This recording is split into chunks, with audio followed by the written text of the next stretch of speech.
In reheat cycle, this is the boiler. This is my boiler reheater. Boiler reheater. Outlet. The turbine expansion. दो turbine के अंदर होगा, एक हमारी होगी high pressure turbine. High pressure turbine का outlet फिर से ये रीहीटिंग प्रोसेस करेंगे, यहाँ पर हीट गेन करेगा और फिर से इसको हम पास कराएंगे लो प्रेशर टर्बाइन से। सो टर्बाइन जो यहाँ पर स्टीम का एक्सपेंशन होगा, टू टर्बाइन से पास होगा। One is your high pressure turbine and second is your low pressure turbine. ठीक है, फिर उसके बाद ये आपका जनरेटर कनेक्ट रहता है। तो यहाँ से हम लोग कनेक्ट कर देंगे। This is my first point, second, third and ये आपका फोर्थ पॉइंट मिलेगा। फिर ये जो लाइन कनेक्ट रहेगी आपकी कंडेंसर से कनेक्ट रहेगी।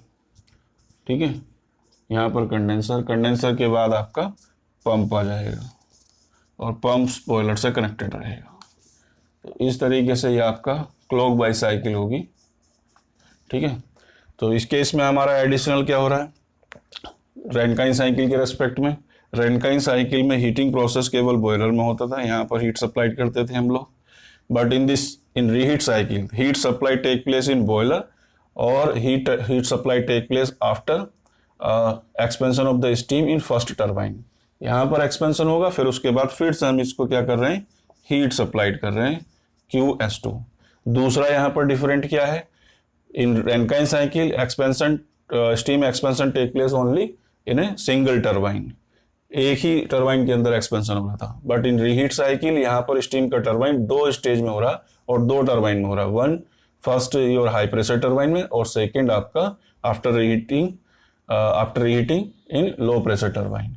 तो ये दो एडिशनल है। यहाँ पर आपका रैनकाइन साइकिल के रेस्पेक्ट में heat addition take place in boiler as well as in reheating process and the turbine and expansion process take place in high pressure turbine as well as in low pressure turbine। तो यहाँ पर expansion एक additional हो गया, दूसरा heat supplied additional process हो गया जो आपका रीहीटिंग में यूज हो रहा है with respect to the Rankine cycle. अब इसका TS डायग्राम ड्रॉ करेंगे। तो यहाँ पर हीट सप्लाइड होगा, दूसरा रीहीटिंग प्रोसेस में हीट सप्लाइड होगा, तो दो जगह हीट सप्लाइड हो रहा है। एक्सपेंशन हमारा टर्बाइन वर्क डन WT1 मिलेगा और दूसरे टर्बाइन में हमारा WT2 मिलेगा लो प्रेशर टर्बाइन में। फिर उसके बाद कंडेंसर में चली जाएगी, कंडेंसर में heat rejection at constant pressure. ठीक है, फिर उसके बाद पंप। तो यहाँ पर हमारा सुपर हीटेड स्टीम होगा, super heated steam. First turbine में एक्सपेंशन होने के बाद ये सैचुरेटेड वेपर पॉइंट अप्लाई करेगा, तो इसमें सम पार्ट आपका लिक्विड होगा और कुछ वेपर होगा। फिर उसके बाद रीहीट करेंगे तो फिर से ये क्या बन जाएगा, सुपर हीटेड फॉर्म में हो जाएगा। जो आपका स्मॉल आपका लिक्विड फॉर्मेशन हुआ वो फिर से जो है आपका वेपर फॉर्म में और ड्राई वेपर फॉर्म में कन्वर्ट हो जाएगा। फिर उसके बाद लिक्विड प्लस वेपर का मिक्सचर मिलेगा, यहाँ पर आपका लिक्विड मिलेगा, फिर आपका लिक्विड मिलेगा। तो इस तरीके से आपका रीहीट साइकिल है। तो रीहीट साइकिल में एडिशनल क्या हो रहा है, heat supply take place in reheating process and the turbine expansion take place in two turbine. One is your high pressure turbine and another one is your low pressure turbine. ठीक है, अब इसको देखते हैं TS diagram. So TS diagram में हम लोग क्या करेंगे, ये देखते हैं। So the TS diagram of the reheat cycle, this is my TS diagram. Temperature को आप वर्टिकल एक्सिस पर रिप्रेजेंट करेंगे और एंट्रोपी को हॉरिजॉन्टल एक्सिस पर रिप्रेजेंट करेंगे। ये टू फेज डोम है, this is the two phase dome. above is your high pressure turbine, this is your my boiler pressure line। ये आपकी बॉयलर प्रेशर लाइन है, यहाँ से लेके यहाँ तक ये प्रेशर कांस्टेंट रहता है। इस तरीके की लाइन्स होती हैं। ये आपका latent heat means pressure constant रहेगा और टेम्परेचर भी कांस्टेंट रहेगा। फिर से आपका प्रेशर कांस्टेंट रहता है। अब आपका टर्बाइन यहाँ पर सपोज फर्स्ट पॉइंट है, फर्स्ट टर्बाइन में एक्सपेंशन हुआ, यहाँ तक चलाएगा सैचुरेटेड वेपर लाइन। ये क्रिटिकल पॉइंट है, this is my saturated vapour line. तो सैचुरेटेड वेपर लाइन पर यहाँ पर पहुंचने के बाद फिर से क्या कर रहे हैं, रीहीटिंग प्रोसेस कर रहे हैं और रीहीटिंग प्रोसेस से फिर से इसका टेम्परेचर रेस कर रहा है और ये टेम्परेचर हम लोग सेम रखते हैं, फर्स्ट और थर्ड टेम्परेचर। ठीक है, तो यहाँ पर फिर से आपका हीट सप्लाइड हो रहा है, रीहीटिंग प्रोसेस हो रहा है। तो रीहीटिंग प्रोसेस में आपका हीट सप्लाइड हो रहा है QS2, ठीक है। फिर उसके बाद इसका टरबाइन का लो प्रेशर टरबाइन में ही एक्सपेंशन होगा। तो हमें दो टरबाइन लगी हैं, WT1 और WT2। ये टरबाइन नहीं होती तो आपका एक्सपेंशन डायरेक्टली यहीं से चला जाता है, ठीक है। बट यहाँ पर आपका क्या हो रहा है, इस तरीके से एक्सपेंशन होगा। WT1 फर्स्ट लो, ये आपका हाई प्रेशर टरबाइन है, हाई प्रेशर टरबाइन, और सेकेंड आपका ये लो प्रेशर टरबाइन है। तो यहाँ पर लो प्रेशर टरबाइन में पास करने से पहले क्या करेंगे, स्टीम को ये बॉयलर से पास कराएंगे और यहाँ पर रीहीटिंग प्रोसेस होगा। तो एडिशनल हीट सप्लाइड हो रही है यहाँ पर। फिर उसके बाद ये कंडेंसर में जाएगा, कंडेंसर से आपका ये यहाँ पर हीट रिजेक्शन होगा। कंडेंसर आपका हीट रिजेक्शन का काम करता है, ठीक है। तो ये QR आ गया, देन पंपिंग प्रोसेस होगा। सो ये आपका पंप वर्क डन है, WP पंप वर्क डन। तो यहाँ पर जो additional amount of heat, quantity of heat addition होगा, ठीक है। अब टरबाइन एफिशिएंसी डिपेंड करता है QS minus QR over QS या 1 माइनस QR ओवर QS। तो QS इंक्रीज करेगा, हीट सप्लाइड इंक्रीज करेगा, तो आपकी क्या होगी, रीहीट साइकिल की एफिशिएंसी वो हमारी इंक्रीज करेगी, ठीक है। तो दूसरा क्या होना चाहिए, यहाँ पर मैं रिप्रेजेंट कर देता हूँ इसको इस तरीके से। दूसरा क्या होना चाहिए कि आपका जो ये, ठीक है, इसको ऊपर ले लेते हैं थोड़ा सा।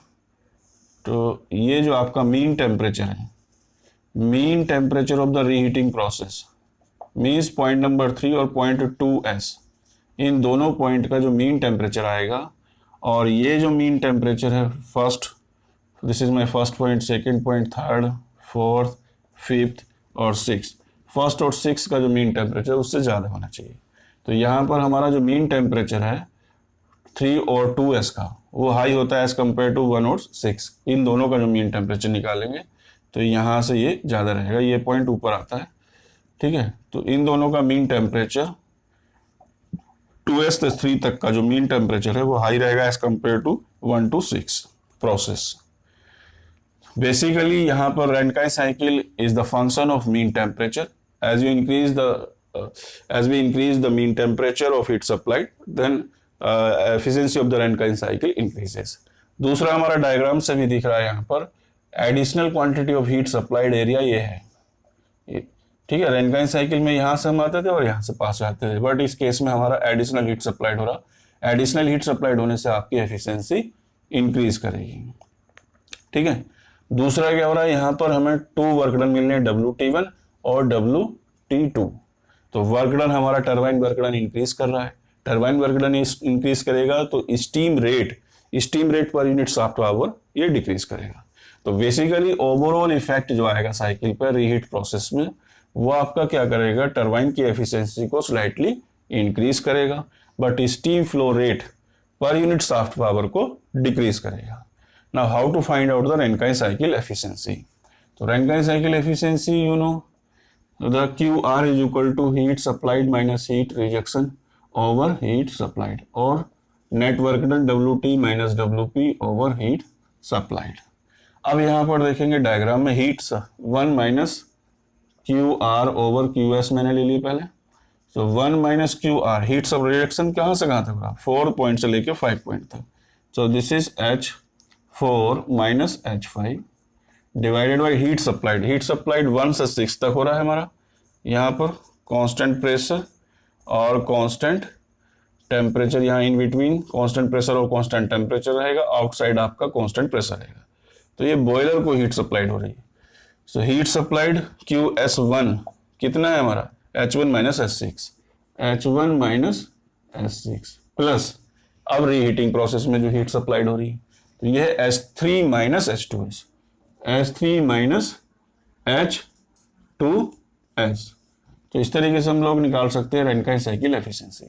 वर्क डन के रेस्पेक्ट में हम बात करें तो Rankine cycle efficiency WT minus WP over QS। तो यहाँ से टरबाइन वर्क डन हमारे पास 2 हैं, H1 minus H2S plus this turbine work done H3 minus H4 minus pump work done S6 minus H5, ठीक है। ये रिड्यूस कर देंगे, divided by amount of heat supplied. तो बॉयलर में heat supplied H1 minus H6 plus in reheat process heat supplied H3 minus H2S। तो इस तरीके से हम लोग फाइंड आउट कर लेंगे ये रैनकाइन साइकिल की एफिशिएंसी। ठीक है। दूसरा, अब how to find out the steam rate per unit shaft power and heat rate per unit shaft power. तो सेम प्रोसेस है जैसे कि हमने रैनकाइन साइकिल में किया था। तो आपका स्टीम रेट यहां से निकल आएगा, steam rate per unit shaft power is equal to, directly मैं लिख दे रहा हूं, 3600 ओवर WT माइनस WP। तो यहां पर आएगा किलोग्राम पर किलो वाट आवर। अब मैंने बोला था स्टीम रेट हमारा क्या होगा, रिड्यूस होगा। क्यों रिड्यूस हो रहा है? क्योंकि टरबाइन वर्क डन हमारा रीहीट साइकिल में इंक्रीज करेगा स्लाइटली। ठीक है। तो steam rate per unit shaft power inversely proportional है नेट वर्क डन। तो नेट वर्क डन हमारा क्या होगा, टरबाइन वर्क डन इंक्रीज करने से ये इंक्रीज करेगा ये क्वांटिटी। दूसरा, heat rate per unit shaft power. तो इस केस में heat rate per unit shaft केवल हीट सप्लाइड से इसको मल्टीप्लाइड कर दीजिए, WT माइनस WP। और यू में राइट लाइक दिस, यहाँ पर हमारे टरबाइन वर्क डन 2 थे, WT1 plus WT2 minus pump work done. ठीक है। इसी तरीके से इसको लिख सकते हैं, heat supplied over heat supplied हमारा कितना है टोटल, QS1 प्लस QS2। तो WT1 plus WT2 minus pump work done. ठीक है। ये आ जाएगा हमारा हीट रेट। ठीक है। तो QS यहाँ पर हमारा क्या है, QS1 प्लस ये QS1 heat supplied to the system, QS1 plus QS2 है, दो जगह पर है, एक आपका बॉयलर में, दूसरा रीहीटिंग प्रोसेस में। तो इस तरीके से heat rate per unit shaft power and steam rate per unit shaft power you में कैलकुलेट। तो रीहीट साइकिल, हम लोग रीहीट साइकिल के में क्या कर रहे हैं, आपका रीहीट साइकिल में एक तो एडिशनल हीट सप्लाइड कर रहे हैं, दूसरा हम एक्सपेंशन प्रोसेस दो स्टेज में कर रहे हैं, in low high pressure turbine and low pressure turbine. तो आपका टरबाइन नेट, जो आपका नेट वर्क डन है वो इंक्रीज करेगा, नेट वर्क डन इंक्रीज करेगा तो आपका टरबाइन की एफिशिएंसी ये इंक्रीज करेगी। ठीक है। क्योंकि Rankine cycle efficiency is nothing but it is your net work done over heat supplied. ठीक है। तो रिलेटिवली क्या होगा, थोड़ा बहुत आपका क्या होगा, रीहीट साइकिल के केस में आपकी एफिशिएंसी इनहेंस होगी। और steam rate per unit shaft power it is inversely proportional to the net work done. तो ये जो आपका steam rate per unit shaft power in cycle it reduces. ठीक है। So these are the difference with respect to the Rankine cycle. Thank you.